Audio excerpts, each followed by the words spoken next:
Sorry about that, I had to take a quick break, but back, and we've got sterling spoon that randomly says St. Petersburg, Florida. Okay, it's in great shape, but I don't know if that gives it any more value. Being from St. Petersburg, Florida, I don't know if that's a touristy spot or whatever. Okay, we've got more of this. We've already discussed the value of these olive pieces. And these fiddleback pieces.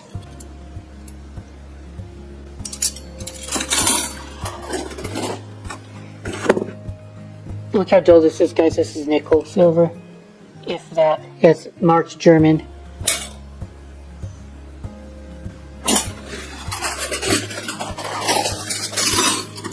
So okay, here we are. There we are. This is the first nice big piece, chunky piece of sterling silver. I got more ground to make up, but the ground is now rapidly being made up to where the $600 I will not be in the hole for much longer if I keep finding good pieces like that.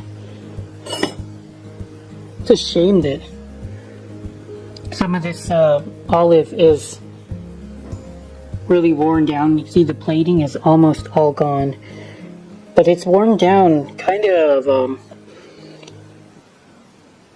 evenly, so even though you notice that it's not, the silver is not there anymore, it's still pleasant to the eye, so it might be okay to a buyer, I don't know for sure, as decoration or just to complete the set. If I sell this with other olive silver plate.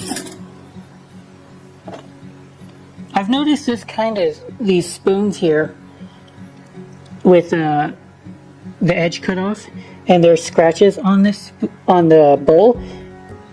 A lot of plate loss here. Somebody suggested on Reddit that this was used for drugs,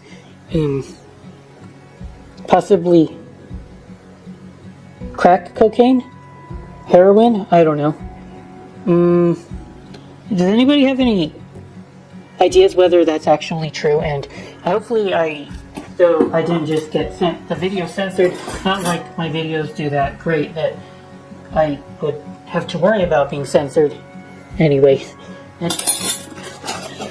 don't think that censorship is a huge deal for me just yet. Oh, this is cool. This is cool. Reed and Barton Mark III. Look at that form, guys. Even with plate, this is going to go for at least $15, I think. It's so cool. It's so cool. See, it's almost its own weight in sterling. Almost. Like half of it, I would think. Okay, so we've got 1847 Roger Bros. This is a cute little ice tong. I don't need sugar tongs. Not ice tongs, dummy. Sugar tongs. And there's a little patent here, 89. Obviously, June. That would refer to 1889. Really cool. This would go, I think, for. Oh, it's not even. It's not 1847 Rogers. It's something Rogers. FB Rogers. FB Rogers. Oh, FB Rogers is really hard to find as an antique stuff, because the vast majority of FB Rogers that you find on the marketplace these days, they were made in the 60s, 40s, 50s. They were sold in department stores. They had a lot of stuff put out as a corporate remnant. This is one of those names, FB Rogers, that actually stuck around and was buying out places and mergers, and they had their name out there for a long time. But you'd rarely see stuff that would have been made during the golden age of these companies. And I think this is one of those pieces where this piece would have been made while FB Rogers was still a very small company making actual antique silver and silver plate. Very cool to find that. And if there was a market, a collectible market for silver plate, like there was for cars or whatever, I think that kind of piece would command a huge premium on the market. But that the collectible market just doesn't exist. Really, it doesn't. There are some pieces of silver plate that are collectible, but not to the extent of other collectibles.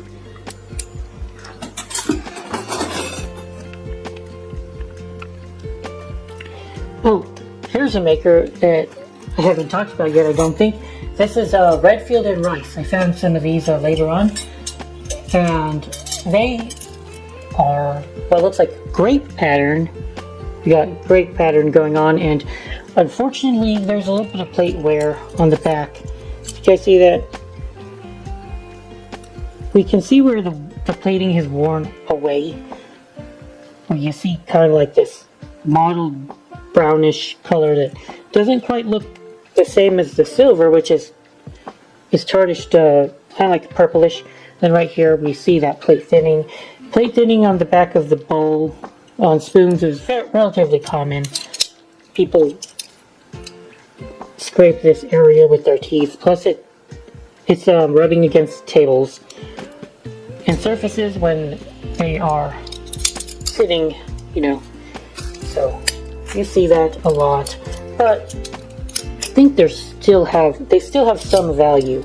Redfield Rice is a very good company, and I've seen a few pieces by them. I own a few pieces by them, and well, one of my saddest acquisitions was a Redfield Rice coffee hot water urn, I think it was, that had the lid damaged to heck from poor shipping practices, and I ended up paying a lot to repair that lid, and it's been sitting in my store for 3 years now. They're probably going to have to decrease the price of what I'm asking for, but they made some amazing stuff, and you just don't see Redfield Rice very often. Cool to find these, though. Okay, we were looking at what could possibly be another sterling piece. Baird North Coast sterling. Okay.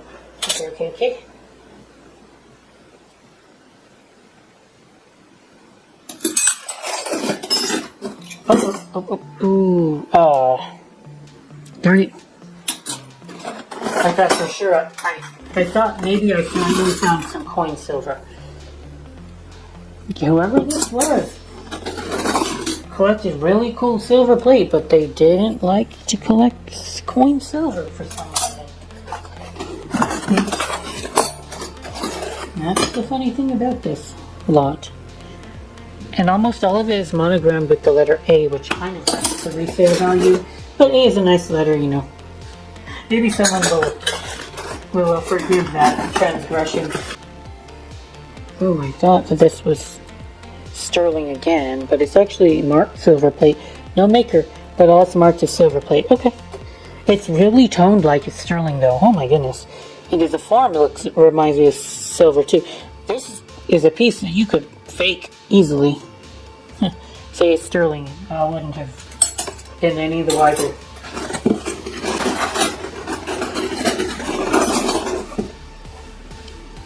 It feels like the sterling has died down. Another nut pick.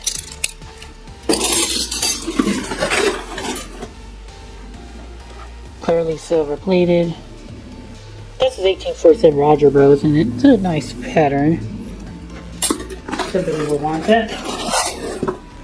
The Emerson. Oh, okay. This is the Emerson Hotel.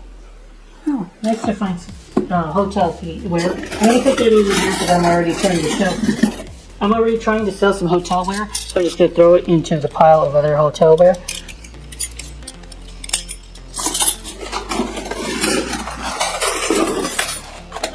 Basically, we're just going to go through the rest of the bag, see if there's any more sterling, and I'm going to count how much olive I have, and that should be it. So we got the Gorham Co. This is sterling here. Gorham's Antique Sterling. I think this might go for premium to melt, even though it's got a monogram, the letter E. Oh, and another really interesting piece, a pair of tongs by F.B. Rogers. I've got 2 of those. Alright. Hey, this is all stuff we've already seen before. You know, guys, I do wonder if our AR Atwood is considered to be plated. I mean, be coined with some sellers, because sometimes if you don't see the base metal and you see just a maker on a piece like this olive form, you might just assume that it is in fact coin silver. But now that I've seen already some base metal on this maker's pieces earlier in the box, I know it's not coin silver, but it's really intriguing. I bet you that this is a maker that confuses a lot of people out there on the market if they stumble upon that, if they stumble upon works by that particular maker. So, yeah, what to say about this box? Overall, I'll do fine. I'll definitely recoup my value eventually, and I'd probably have about $200 in sterling silver, and the rest will have to come from selling the plate off. But if I was right, and this was all coin silver, those fiddle back pieces, I would be way in the black today. Definitely cannot do that. Okay, here's a nice piece of what I think is sterling. Sterling Spalding and Co. Sounds like a... Do they make tennis rackets? Spalding.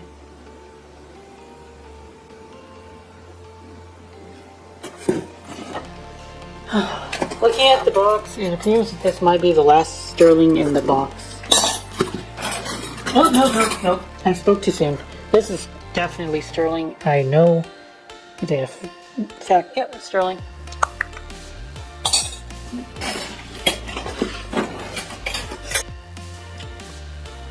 Well, this was fun, guys.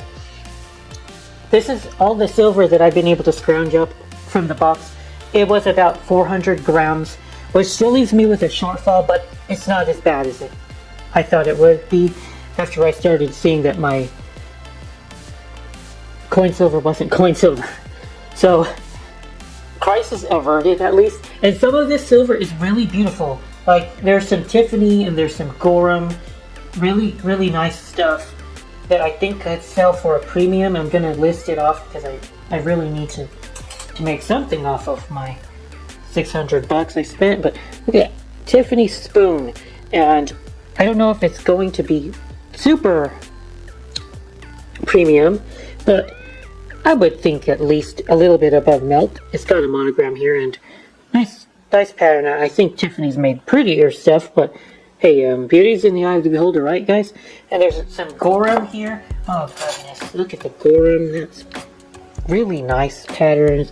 Look at the patina. It almost looks like plate to me. If it weren't marked, I would think, oh, well, maybe this is plate, but yep, it's sterling for sure. By Gorham.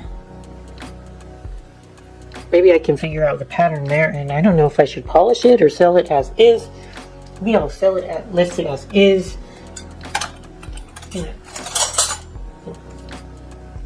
Don't know the maker of this piece without looking up the hallmark, but goodness, it's so gorgeous. I really love this. Maybe this could have been a dessert, like a bonbon server, because the spoon has piercings in it, which means you can't really serve a lot of things that would fall through the holes. But maybe like a dessert, a bonbon.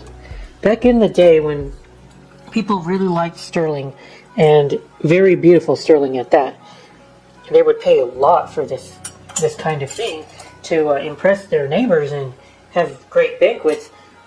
Bonbons was a huge dessert, so you could find a lot of things called bonbons servers, and spoons, but I don't know if that's exactly what I'm looking at.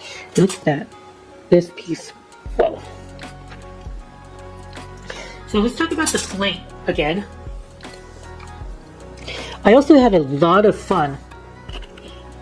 Here's the plate just out in there, just in a little pile everywhere. Going to have to organize it and start listing. I need to recoup something from the box, like I said. But I'd had a ton of fun looking at the old companies that I've seen before. Roger Smith, F.B. Rogers, 1847 Roger Bros. It was really cool to find this stuff back when these plating companies were small, they were independent, they were putting out high quality, beautiful pieces with a lot of craftsmanship, instead of the former shells that they become later on, which were basically giant mega conglomerates that were pumping out the same patterns over and over again in the millions. And that's the majority of what you're going to find when you're looking up silver plated flatware. But this stuff was probably made in relatively smaller quantities, and I found some stuff that I don't hardly ever see ever, like the C. Roger Bros. That you don't find that marking very often. It's usually other Roger Bros iterations. Funny how many Rogers worked in the silver plating industry or took the name because it became so prevalent in the industry. I don't know. And this name, A.H. Atwood, I've never seen this name ever, and they've put out some cool stuff. So I had a lot of fun looking at this stuff, and I learned a lot. It's been like a day, but I finally got like 60 or so fiddleback and olive pieces online on my store, and I still have to go through the more intricate pieces like those ladles, F.B. Rogers, sugar, tongs. It could take a long time, but I am confident that I will get my money back eventually. And that's it for today's video, guys. I appreciate every one of you watching. Thank you. Good Mark says out.